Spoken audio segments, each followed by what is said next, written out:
बिस्मिल्लाहिर्रहमानिर्रहीम। Almond health benefits क्या हैं, इसको किस पर्पज़ के लिए यूज़ कर सकते हैं, डेली कितने खाने चाहिए, किस तरह खाने चाहिए और कब खाने चाहिए, इस पे डिटेल में बात करूँगा। देखिए, जो बादाम है, हाँ, मोस्टली पाकिस्तान में अमेरिकन बादाम यूज़ होता है। ये सरासर गलत है।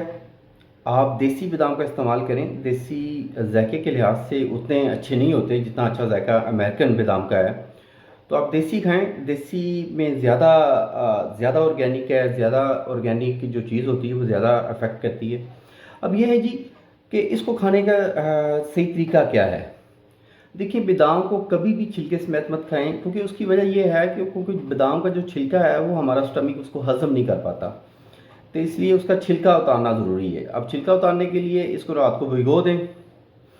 7 बादाम आप रात को भिगोएं, सुबह उठ के उसको छील के आप वो वाले बादाम खा सकते हैं। वो 7 बादाम खाएं। इन 7 बादाम खाने इसका जो बेस्ट टाइम है ये मॉर्निंग ही है।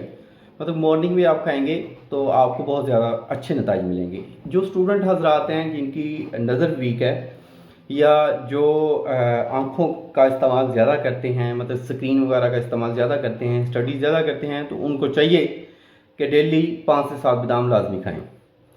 ऐसे हजरात जिनको बैड कोलेस्ट्रॉल का मसला है, वो गुड कोलेस्ट्रॉल को बढ़ाना चाहते हैं, तो वो बादाम का इस्तेमाल करें। ऐसे हजरात जिनका स्टमक डिस्टर्ब है, कॉन्स्टिपेशन रहती है, तो कॉन्स्टिपेशन से रिलीफ के लिए बादाम से बढ़ के और कोई चीज़ नहीं है, तो बादाम का इस्तेमाल करें, जो कॉन्स्टिपेशन ऑटोमेटिकली ख़त्म हो जाएगी।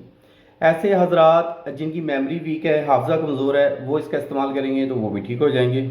ऐसे हजरात जिनको विटामिन ई की ज़रूरत होती है, क्योंकि इसमें विटामिन ई, फाइबर, पोटाशियम बहुत ज़्यादा मकदार में पाया जाता है। विटामिन ई उन हजरात को ज़रूरत होती है जिनके बाल गिरते हैं, जिनको बालों का मसला है, बाल घने नहीं हैं या बाल गिरते हैं, बाल बेरोनिक हैं, तो वो बादाम का इस्तेमाल करें, इंशाल्लाह फ़ायदा ज़रूर देगा। इसके अलावा ऐसे हजरात जिनकी स्किन का मसला है, स्किन ड्राई रहती है, तो वो स्किन ड्राई पे बादाम का ऑयल भी लगाएं और बादाम भी खाएं। इंशाल्लाह फौरी रिजल्ट मिलेंगे। अल्लाह आपका हामी नासिर हो। शुक्रिया, जज़ाकल्लाह। अल्लाह हाफ़िज़।